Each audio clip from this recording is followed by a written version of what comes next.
Doctor তুই তুই যত যাই কিছু কর তোর মতো মিথ্যাবাদী রে আমি হিন্দু আমি মানি আমি মুসলমান ও আমার মুসলমান হওয়ার সুযোগ তোর দে না। নমর গোষ্ঠীর মারি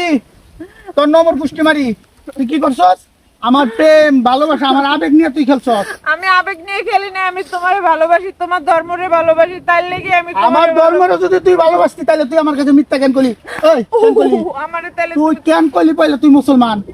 কেন কইলি এখন আমি কেন জানি তুমি কি আমারে ভালোবাসতা তুই রে ভালোবাসতাম না বাসতাম তুই কইয়া দেখছি তুই আমার কাছে মিথ্যা কেন লুকাইলি তুই এখন কইতাছস তুই মাথা ঠান্ডা করো কি মাথা ঠান্ডা করবো আমার তুমি এমনি করে ছাড়ো না আমি তোর মতো মিথ্যাবাদের গোষ্ঠী মারি মিথ্যাবাদের গোষ্ঠী মারি তুই কি করছস হ্যাঁ তুই আমার লাগে উপরে উপরে দেখাইছস যে আমি এখন নামাজ পড়তে যাবো তুই নামাজের কথা কয়ে গেছস কই গেছস পূজা দিতে গেছস আমি আমি আমি আমার একটু বোঝার চেষ্টা করো তোর বুঝাবুঝির গোষ্ঠী মারি আজকে রাখেন কি হয়েছে ঘটনা সমস্যা কি হ্যাঁ? হয়েছে রাখেন ও ভাই হিন্দু একটা নম্বর বাচ্চা ও আমার লগে সম্পর্ক করছে একটা তিনটা বছর ধরে সম্পর্ক করে এখনো আমি ক্লিয়ারলি স্পষ্টভাবে জানছি ও হিন্দু নিজেও স্বীকার করছে হিন্দু ও আমার কাছে আচ্ছা আমার কথা শুনুন কিন্তু জানতে পারছেন আপনি পোষালি ওকে বিয়ে করেন না পোষালি না দিয়ে দেন তাহলে তো বাড়ির অধিকার নেই আপনি বাইরের আপনি কি আর ঘরে বউ ঘরের বউ বলতে না। পারেন না আপনি ভাই আপনি একটা জিনিস বুঝেন ঠিক আছে আমি ওরা বাড়ি এলাম না কিন্তু আপনার লগে যদি এরকম একটা ঘটনাটা ঘটতো আপনার লগে যদি ঘটনাটা ঘটতো যে একটা হিন্দু ভাই আপনি একটা মুসলমান এখন আর মুসলমান হইতে কই মুসলমান হইব বুঝো কইলে বুঝবো আপনি বাড়ি ও মুসলমান হইব না আপনি যদি একটা মানুষ সত্যিকারের ভালোবাসতেন ভালোবাসে যখন জানতে পারলেন যে হ্যাঁ হিন্দু সহজে আপনি তারে পাইবেন না সে আপনার বিয়ে করবেন তখন আপনার কেমন হইব আপনার কলজারে ফাঁক হইব কিনা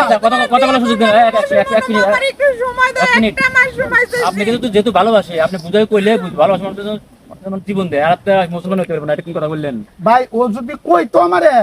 যে আমি মুসলমান হয়ে যাবো ঠাস করে স্বীকার করা যায় না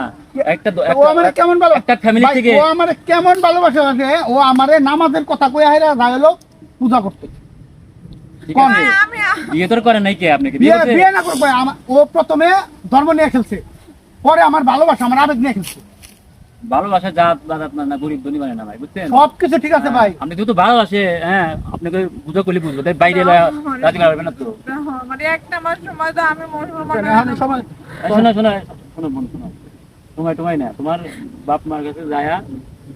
যদি মানলে না মানলে তাদের কাছ থেকে বিদায় নিয়ে চলে আসবে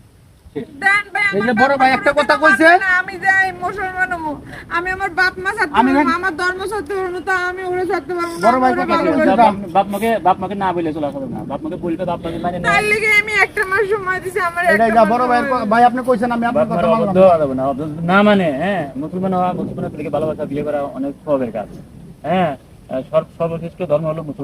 মুসলমানের কোনো ধর্ম নাই তো যাই হোক একটা কথাই কই তুমি যে কামটা করছো আমার সাথে মানে ধর্ম নিয়ে মিথ্যা কথা কইছো পয়লা পরে তুমি প্রতিনিয়ত আমার লগে মিথ্যা কথা ভাই। কইছো নামাজের কথা কইয়া গেছো হলো পূজা করতে এটা একদম উচিত ভাই না। আপনি কপাল একটা হিন্দু মেয়েকে আপনি মুসলমান বানাতে পারবেন এটা যদি কপাল মুসলমান হয়তো ভাই ওর ধরে আলহামদুলিল্লাহ। আপনি আল্লাহর কাছে অনেক কিছু যাই। পাবেন তো যাই হোক এই ভিডিওটা শুধুমাত্র বিনোদনের জন্য বানাইছি তো ভিডিওটা কেউ সিরিয়াসলি নিয়েন না তো আসলে এই যে ও যেই কামটা করছে যে ধর্ম নিয়ে মিথ্যা কথা ও হিন্দু হয়ে কইছে মুসলমান নামাজের কথা কয়ে গেছে পূজা করতে তো এই ধরনের কাজ আসলে কেউ করবেন না এই ধরনের কাজ থেকে বিরত থাকবেন তো আমাকে ভিডিওটা ভালো লাগলে লাইক কমেন্ট শেয়ার করে আমাকে পাশে থাকবেন ধন্যবাদ